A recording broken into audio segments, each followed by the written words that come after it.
농사일 때문에 바쁘신데 바쁜 중에 가끔 어머니하고 제가 재미난 놀이 한 것이 가끔씩 추억이 남아요. 벌칙도 정해가지고 뭐 어머님이 이렇게 코도 때리고 그런 기억이 있는데 그 게임이 뭐였냐면 그 놀이가 뭐였냐면 쌀벌이 놀이였어요. 뭐 가지고 놀 게 없으니까 쌀벌이 놀이 했습니다. 그럼 다 아시죠? 이렇게 해가지고 해볼까요? 옆 사람하고 1부 때는 사람이 없어서 못했어요. 자 쌀벌이 자 2분씩 자 해볼게요. 자 해보세요 빨리. 자 쌀벌이 해보세요. 하라면 좀 해봐요. 예. 어떻게 하는지 아시잖아. 보리 쌀에 잡아야죠. 아이 봐. 보리 하다가 쌀할 때 잡으셔야지.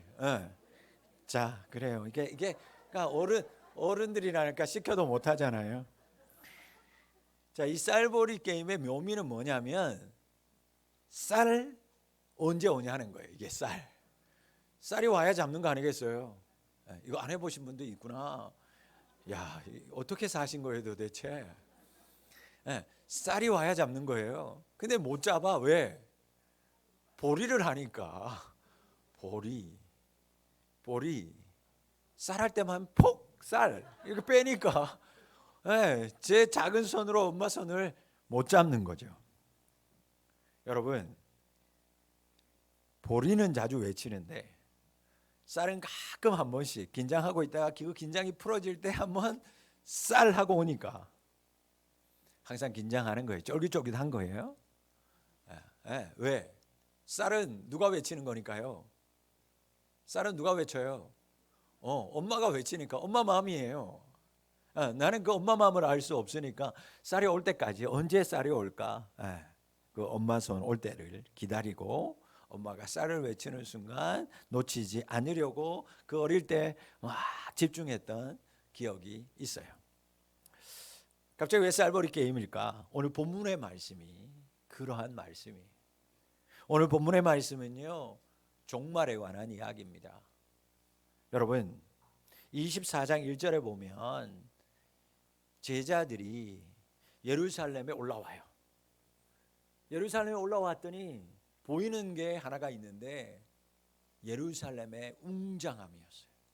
여러분, 우리 어릴 때 다 수학여행 지방에 있는 친구들은 서울로 와서 어디 갑니까? 어디 갔어요? 서울로 와서 어디부터 갔어요? 63빌딩 보러 갔어요. 지방에 있는 애들은 다 서울로 수학여행 와서 코스 중에 한 가지는 63빌딩 가가지고 밑에 가서 이렇게 한번 쳐다보는 거였어요. 너무 높으니까 시골에서는 볼 수 없으니까. 제자들, 어부 출신 그들이 예루살렘에 왔는데 그 예루살렘 성전이 얼마나 거대한지요, 웅장한지요, 아름다운지요, 얼마나 단단한 돌들을 하나하나 다 찧어서 그렇게 돌덩어리로 만들어 놓은 예루살렘 성전을 보고 감탄을 합니다. 그때 예수님께서 그렇게도 그 대단한 성전을 보면서 놀라는 제자들한테 그 성전을 가르치면서 이렇게 얘기했어요. 돌 하나도 돌 위에 남지 않고 다 무너뜨려지리라. 여러분, 그럴 리가 없었어요. 지진이 일어나도 돌을 그 큰 돌을 다 정으로 쪼아서 만든 그 예루살렘 그 웅장하고 화려한 성전이 무너질 수가 없었어요. 대단한 걸작품이었습니다. 그런데 예수님의 말씀대로 그 말한 이후에 60년도 아니에요. 100년도 아닙니다. 300년도 아니에요. 예수님 말씀하신 30여 년 후에 그 웅장하고 화려했던 예루살렘 성전이 무너지는데 정말 돌 하나 돌 위에 남지 않도록 완전히 폐허가 됩니다. 기원 후에 66년 갈릴리와 유대 지역에는요, 전쟁의 소용돌이에 휩싸이게 됩니다. 당시 유대의 총독이 누구였냐면 게시우스 플로루스라고 하는 사람이었는데 이 사람이 총독이었지만 정무 감각이 행정력이 뒤떨어지는 사람이었어요. 세금은 모아야 되는데 세금을 안 내니까 이 사람이 어떻게 생각하냐면 무모한 생각을 하게 되는데 예루살렘에 있는 그 성전, 예루살렘 성전 안에 있는 창고, 예루살렘 성전 안에 있는 성전 창고를 습격을 해요. 세금 거두겠다고. 여러분, 유대인들이 가만히 있었겠습니까? 성전에 들어와서 성전에 있는 모든 보화들이며 창고를 털어서 나갔어요. 그때 유대인들이 화가 나서 반발합니다. 쿠데타를 일으켜요. 총독이 가만히 있겠습니까? 군대를 동원합니다. 그래서 모든 유대인들을 잔인하게 진압을 해요. 그러나 이 때문에 이 문제가 빌미가 되어서 그 지역에 있었던, 예루살렘에 있었던 모든 유대인들이요, 이 문제에 봉기를 들고 쿠데타를 일으킵니다. 대단한 쿠데타가 일어났어요. 폭동이 일어났어요. 그래서 초기에는 유대인들, 이 반란군들이요, 로마의 제12군단을 격퇴합니다. 대단한 성과를 거두기도 했어요. 그러나 얼마 가지 못해서 본국인 로마에서 네로 황제가 대규모의 군대들을 파견하면서 그 유대인들의 쿠데타 폭동을 제압해 버려요.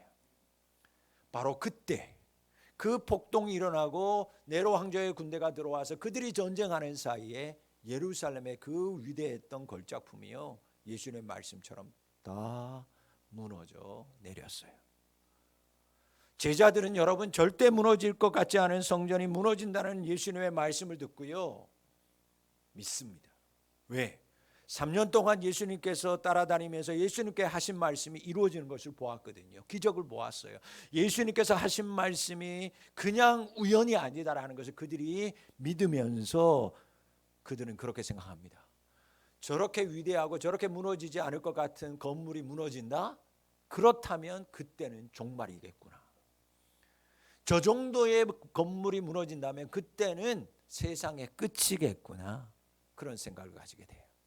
그러니까 제자들이 자연스럽게 종말에 대해서, 심판에 대해서 궁금증이 생기고 그것에 대해서 예수님 앞에 질문을 하게 됩니다. 그래서 예수님께서 그 질문에 대해서 마태복음 24장, 25장에 길게 종말에 대한 설교를 하는 거예요. 그래서 24장, 25장을 다 종말장이라고 얘기하고, 때로는 종말 설교, 종말 강화의 말씀이다라고 말하기도 합니다. 어쨌든 오늘 본문의 말씀을 가지고 우리가 함께 은혜를 나누자면, 제일 먼저 예수님께서 분명하게 얘기하는 게 있습니다. 그것이 무언가? 종말의 시기, 종말의 때에 대한 이야기를 하는 거예요. 예수님 말씀합니다. 종말의 때, 종말의 시기에 대해서 확실하게 얘기합니다. 그 시기를 알 수 없다. 여러분, 하늘의 천사도 모르고 심지어 육신으로 오신 예수님도 모른다라는 거예요. 종말의 때는 오직 누구만 아시는가? 오직 하나님만 아시는 거예요. 그런데 이상하죠? 종말의 시기와 종말의 때를 안다라는 사람이 등장했어요. 누굽니까? 여러분, 누구예요? 여러분, 시대를 막론하고 지역과 인종을 막론하고요, 내가 그때를 안다라고 등장하는 사람이 있었어요. 누구예요? 이단들입니다. 여러분 주변에 마지막 날의 종말이 언제야? 다미성교회, 우리나라에도 수많은, 외국에도 마찬가지예요. 인종차별 다 상관없이 그때를 안다라고 하는 사람들은 여러분 이단입니다. 여러분, 마지막 날은요, 하나님께서 신비에 붙이셨어요. 모르는 거예요. 여러분, 누구도 모른다고요? 예수님도 모른다는데 우리가 알 수 있어요? 여러분, 예수님 모르는 사실인데 우리가 알 필요가 있습니까? 여러분, 그러니 마지막 때에 대해서는 알려고 하지 않아도 되는 거예요. 그거 가지고 하나님, 나 마지막 때 좀 알려주세요 기도하는 거, 그런 사람이 있으면 그 사람은 멍청한 사람이에요. 알 필요 없어요. 제가 생각해 보니까 예수님께서 왜 안 알려줄까? 하나님 왜 안 알려줄까? 인간에게 알려주면요, 이렇게 할 거예요. 여러분들이 마지막 때가, 예를 들어서 자, 2030년 12월 31일 날 종말이 온다. 예수님이 재림한다. 구름 타고 재림한다. 그러면 여러분들 어떻게 하실 것 같아요? 여러분 어떻게 할 것 같아요? 예? 그러니까 뭐 준비할까? 여러분 그때 가서 어떻게 할 것 같아요? 새벽 예배 안 나오는 사람 한 사람도 없이 새벽 예배 바글바글 할 거예요. 철회하는 사람 생길 거예요. 언제? 지금? 아니요. 그때 올 거니까 한 2029년 큰맘 먹으면 30년 1월 달부터 하는 사람이 있을 거고, 그것도 아니면 12월 31일 날 온다 그랬으니까 12월 달부터 그전 거 다 회개하고 아니면 일주일 남겨놓고 회개하고 야 내가 새벽 예배 해야지. 제가 보기에도 무서울 정도로 막 부담스러울 정도로 그만 나와도 돼요 할 정도로 열심히 할 거예요 아마. 인간은 그래요. 예수님 그걸 아는 거예요. 하나님 아는 거예요. 그러니까 하지 말라는 거예요. 예수는 우리를 너무 잘 알아요. 그래서 예수님이요 언제 깨어 있으라고 말하냐면 성경에 보니까 자 그때가 가까울수록 깨어 있으라고 하는데 언제 깨어 있으라고 하니까 성경을 전체적으로 제가 살펴보니까 이렇게 얘기합니다. 항상 깨어 있어라. 허무하죠. 힘 빠지는 것 같지만 그게 정답이에요. 언제 올지 몰라요. 그래서 예수님은 항상 깨어 있으라고 하셨어요. 아무에게도 그때는 알려주시지 않았다라는 것입니다. 여러분 항상 깨어 있는 사람, 준비된 사람은요 그 시기가 언제인지 별로 관심이 없어요. 제가 항상 공부 못하는 아이들의 특징을 몇 가지 얘기합니다만 여러분 공부 못하는 아이들의 또 하나의 특징이 뭔지 알아요? 시험 날짜에는 엄청 관심이 많다라는 것입니다. 언제가 시험 날짜인 거는 너무너무 관심이 많아요. 왜? 그때라도 조금이라도 하루 전에라도 공부해서 한 문제라도 맞춰야 되니까. 그래서 공부 못하는 아이들이 제일 싫어하는 게 뭔지 알아요? 쪽지 시험입니다. 어느 날 갑자기 선생님 들어와서 자 책 덮어 오늘 시험 칠 거야 그러면 준비 안 된 애들은 난리를 쳐요. 그러나 공부 잘하는 애들은 시험은 시험이니까 싫지만 그나마 그 친구들은요 괜찮습니다. 절망하지 않습니다. 여러분 준비되어 있기 때문이에요. 그래서 오늘 본문에 이어지는 말씀을 보면 예수님이 재림의 때에서는 예측할 수가 없어. 누구도 알 수 없어라는 것을 강조하기 위해서 세 가지의 예를 들잖아요. 그 첫 번째 예가 뭡니까? 노아의 홍수 사건의 이야기. 여러분 노아가 홍수를 준비하면서 방주를 몇 년 만들었을까요? 네, 120년 동안 방주를 만들었어요. 1년도 아니고 120년 동안이야. 여러분 그것도 어디에다가 만들었어요? 산 꼭대기에다가. 사람들이 안 물어봤겠어요? 어느 날 멀쩡한 노아가 산 위에다가 그것도 뭐를 짓는데 그냥 별장 짓나 보다 했더니 아니요 배를 짓는 거예요. 미쳤구나. 노아가 얘기 안 했겠어요? 아니야 하나님이 나한테 이런 사인을 줬어. 심판하실 거야. 마지막 때가 온다니까. 사람들이 듣지 않았어요. 말도 안 된다고. 120년 동안은 지었어요. 여러분 성경에 보니까 좋다. 하나님이 사인 주기 위해서 7일 방주가 여러분 홍수가 내리기 7일 전에 어떤 일이 일어났냐면 세상이 뒤집어질 사건이 일어났어요. 뭐냐? 온 세상에 있는 동물들이 짝을 맞추더니요. 누가 부르지도 않았는데 산을 뛰어놀던 그 모든 동물들이 어디서 기어 나오는지 방주로 알아서 찾아 들어가는 거예요. 2마리씩. 여러분 그런 거 보셨어요? 여러분 그거 보면 와 신기하다 대단하다 할 거 아니겠어요? 뭔 일이 일어나긴 하겠구나. 근데 그때 그 사람들은요 아무런 관심이 없었어요. 그럼에도 불구하고 오늘 말씀해 보니까 그들은 시집가고 장가갔다. 그 얘기는 뭐냐? 세상에 팔려서 세상에 집중하느라 아무런 관심이 없었다라는 거예요. 그리고 문이 닫힙니다. 7일 후에 이 땅에 홍수가 내렸어요. 여러분 홍수가 막상 일어나기 직전까지도 그들은 미련하여 알지 못했습니다. 세상에 취해 있었어요. 이런 노래가 있어요. 노아 할아버지 배를 만든다. 노아 할아버지 배를 만든다. 저 어릴 때 유치원 때 배운 거예요. 교회에서. 다른 것도 없어요. 노아 할아버지 배를 만든다. 이게 다야. 노아 할아버지 배를 만든다. 어디서? 높은 산 꼭대기에서 배를 만든다. 그 다음에 이런 가사가 나와. 앞집에 김서방, 뒷집에 박서방 모두들 반대하여도 높은 산 꼭대기에서 배를 만든다. 좋은 유치원을 다녀야 돼요. 교회를. 여러분 120년 동안 배를 만들고 7일 전에 동물들이 방주로 들어가는데도 세상 사람들 에휴 미친 노인네, 노망 들었네, 그리고 시집 장가 돈 버는데 정신 팔려 있었다, 그 얘기입니다. 여러분, 방주의 문이 닫히고 하나님의 진노는 비를 통해서 온 세상을 덮었어요. 두 번째 예는 두 사람의 상반된 운명에 대한 비유를 예수님이 합니다. 두 사람이 함께 밭에 있었어요. 한 사람은 데려감을 당하고 한 사람은 남겨둠을 당합니다. 두 여자가 맷돌질을 하고 있었는데 한 사람은 데려감을 당하고 한 사람은 버려둠을 당했어요. 좋은 교회 유치원을 다닌 친구는 이런 찬양합니다. 예수님 맞을 준비됐나, 진정 거듭났나요, 예수 이름으로 내 옷은 흰 눈처럼 깨끗해졌나요, 예수님 맞을 준비됐나.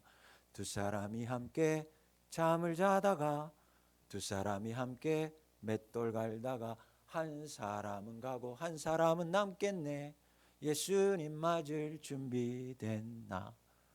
좋은 교회 유치원을 다녀야 된다니까요. 어릴 때부터 교회를 다녀야 돼요. 여러분, 한 사람은 데려감을 당하는데 한 사람은 그대로 남더라는 거예요. 그리고 이 비유의 끝에 42절에 예수님이 뭐라고 얘기하냐면 깨어 있어야 된다. 여러분, 눈 뜨고 깨어 있으라는 얘기가 아니잖아요. 영적으로 깨어 있으라는 겁니다. 여러분, 요즘 아이들이, 공부하는 아이들이 다 뭐 먹어요? 각성제 먹습니다. 드링크제. 우리는 바카스 먹고 힘 얻었잖아요. 애들은 그 바카스 갖고 안 돼요. 그래서 그 바카스보다 훨씬 진한 것들을 녹여놓은 드링크제가 있어요. 편의점에 팔아요. 먹으면 정신이 번쩍 들어요. 여러분, 예수님께서 깨어 있으라, 잠자지 말고 눈 뜨고 있으는 게 아니라 영적으로 잠자는 너희들 깨어 있어라, 각성하라, 그런 얘기를 분명히 하고 있습니다. 그때를 알지 못한다고 너희들이 영적으로 안일해지면 안 된다. 영적으로는 깨어 있어야 된다. 그래야 그날에 들림 받는 거야. 버려짐을 당하지 않게 되는 거야. 그런데 잠자면, 깨어 있지 않으면 이 땅 가운데 남겨지는 거예요. 버려짐을 당한다라고 말씀하고 있습니다. 세 번째 이야기는요, 도둑이 침입하는 이야기를 하는 거예요. 집주인이 도둑이 자기 집에 언제 들어오는지 알고 있으면 깨어서 방어할 거라는 거죠. 못 들을 거라는 거예요. 세컨 틀어놓고 다 준비할 거라는 거예요, 경찰들 불러서. 그런데 왜 도둑이 침입해요? 왜 훔쳐 도망갑니까? 언제 오는지를 예고를 안 하니까. 도둑이 내가 당신네 집에 몇 시에 들어갈 거야, 그렇게 안 하니까, 어느 때에 도둑이 이럴지 모르니까 다 털리더라는 거예요. 이 말씀을 가지고 예수님께서 요한계시록 3장 3절에 이렇게 얘기했어요. 내가 도둑같이 이르리니.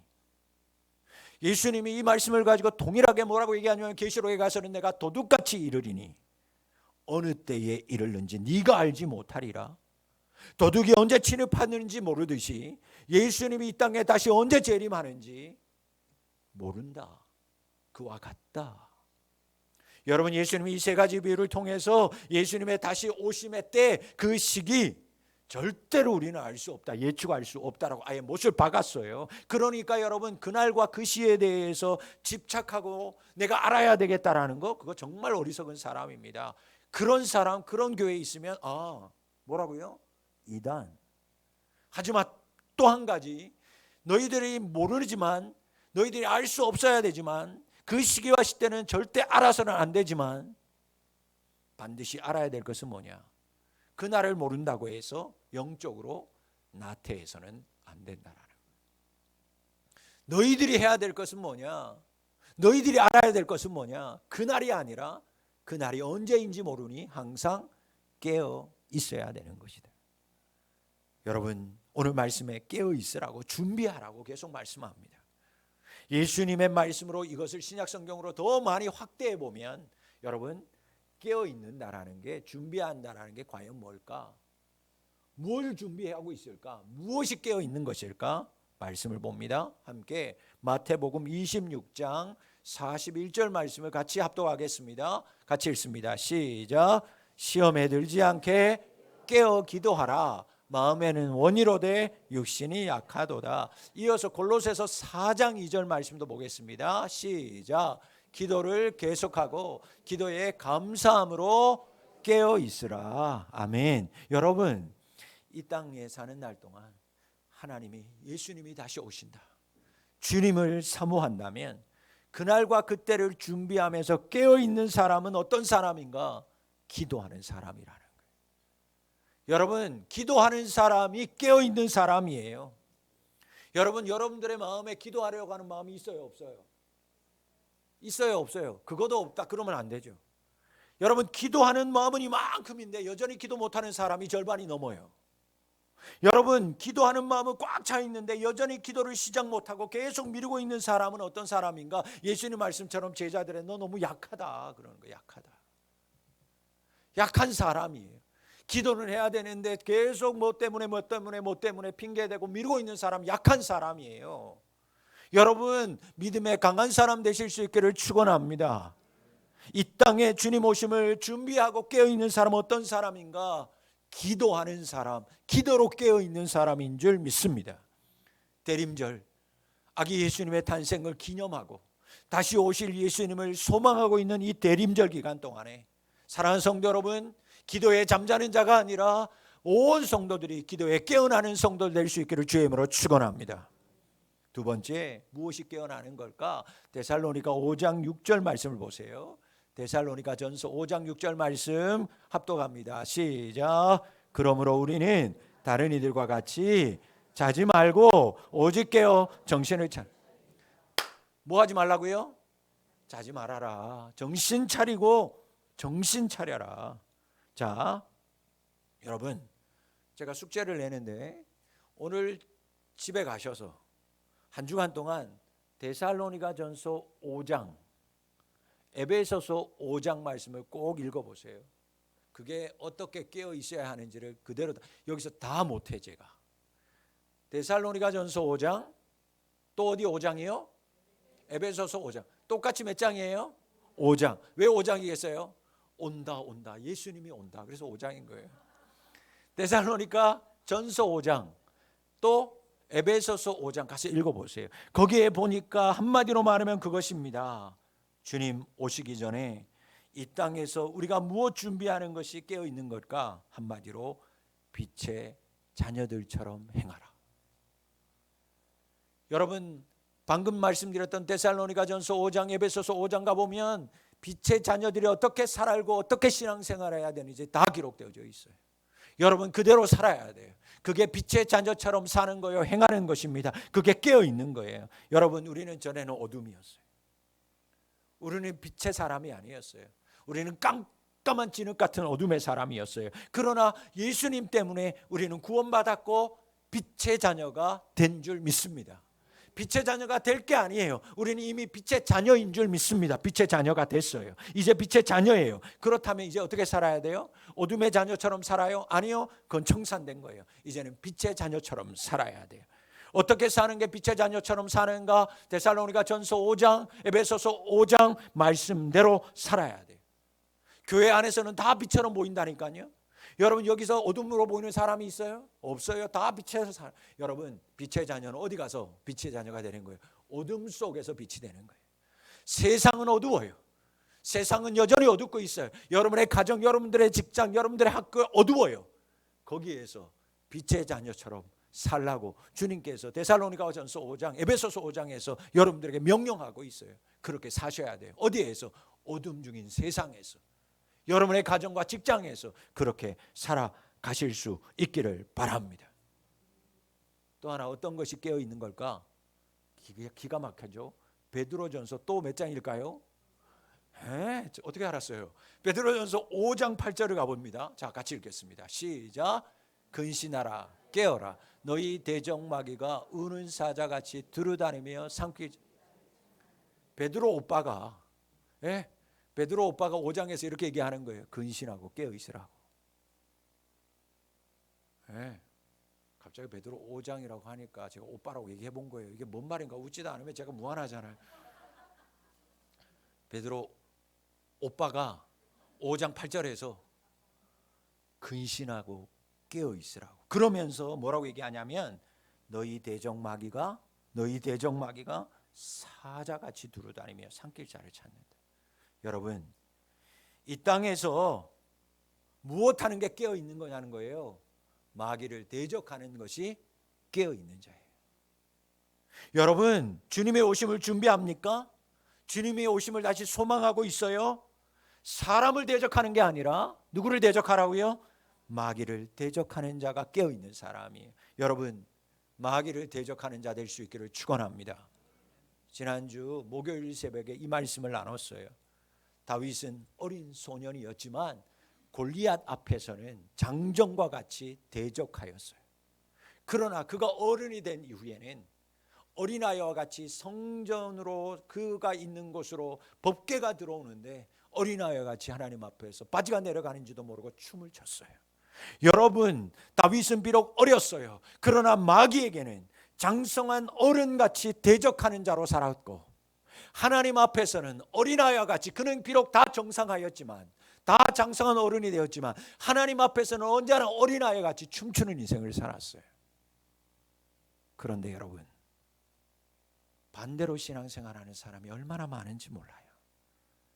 교회 안에서 대적해야 되는 마귀 앞에서는 벌벌 떨고 두려워하면서 아이처럼 기뻐해야 되고 아이처럼 소망해야 되고 춤춰야 되는 하나님 앞에서는 무게 떡 잡고 거만하여서 하나님하고 협상하는 사람들이 얼마나 많은지 몰라요.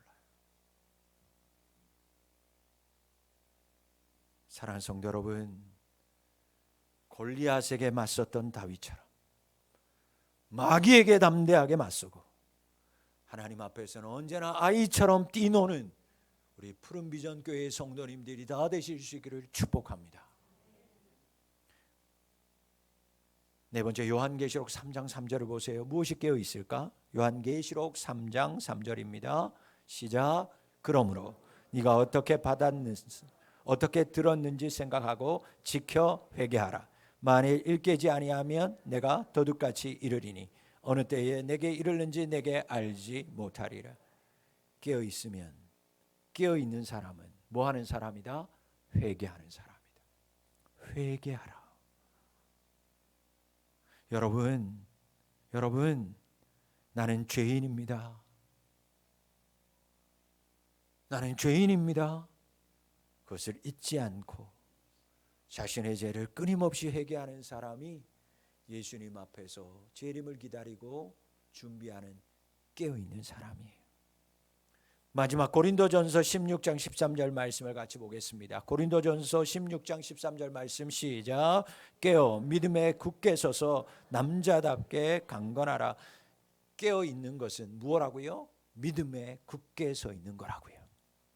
어떠한 일이 닥쳐도 다시 믿음 위에 서는 사람이 되는 거예요. 여러분, 세상의 수많은 유혹이 우리 여러분의 믿음을 넘어뜨리기 위해서 여러분들 유혹해요. 때로는 그들이 유혹하지 않아도 나 스스로 너무 약해서 넘어져요.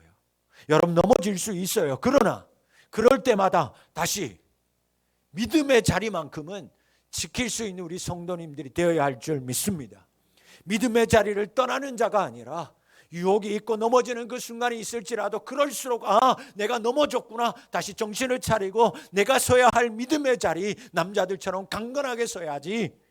믿음에 서는 사람, 바로 그 사람이 깨어있는 사람의 신앙이에요. 말씀을 맺습니다. 우리가 아무리 힘쓰고 애써도 알 수 없는 것은 예수님의 다시 오시는 그날, 재림의 날이에요. 그날 그것이 우리는 알 수 없습니다. 그날과 그때의 영역은 우리의 영역이 아니에요. 그건 하나님의 몫이에요. 그럼에도 불구하고 반드시 우리가 알아야 할 것이 하나 있어요. 그것은 주님의 다시 오심의 재림을 대비해서 이 땅에서 언제든지 항상 깨어 준비하는 사람이 되어야 한다는 것입니다. 우리가 알 수 없는 것이 종말의 날이라면 우리가 반드시 알아야 할 것은 종말을 준비하면서 예수님의 다시 오심을 준비하면서 내 삶, 내 신앙을 깨우는 것, 각성하는 거예요. 이건 하나님의 몫이 아니라 그건 나의 몫이에요. 우리의 몫이에요. 영적으로 각성하고 영적으로 깨어나는 것, 그건 나의 몫이라 그 얘기입니다. 쌀보리 놀이에서 엄마의 그 따뜻한 손이 쌀과 함께 내 작은 손 안으로 언제 들어올지를 몰라서 늘 긴장감을 가지고 그 엄마의 손에 집중하였듯이 우리가 다시 예수 그리스도의 오심을 준비하기 위해서 이 땅 사는 날 동안 긴장감을 가지고 깨어 있어야 할 것들에 집중할 때 주님의 그 따뜻한 그 얼굴을 우리 작은 가슴에 담을 날이 점점 가까워지는 줄 믿습니다. 우리 신앙의 목사님은, 선배 목사님은 붉은 노을이 질 때마다 주님 오시는 것은 아닐까, 그렇게 깨어 준비하는 선배들이었어요. 예수님의 오심을 기다리는 이번 대림절 동안에 깨어 기도하시고 깨어 빛의 자녀들처럼 행하시고 깨어 마귀를 대적하며 깨어 나의 죄를 회개하고 깨어 해이해지고 나태해졌던 나의 믿음을 다시 믿음 위에 굳게 세워서 오직 주님께만 집중함으로 주님의 오심을 잘 준비하는 우리 모든 부비 성도님들이 다 되실 수 있기를 주의 이름으로 축복합니다. 기도하겠습니다. 살아계신 아버지 하나님,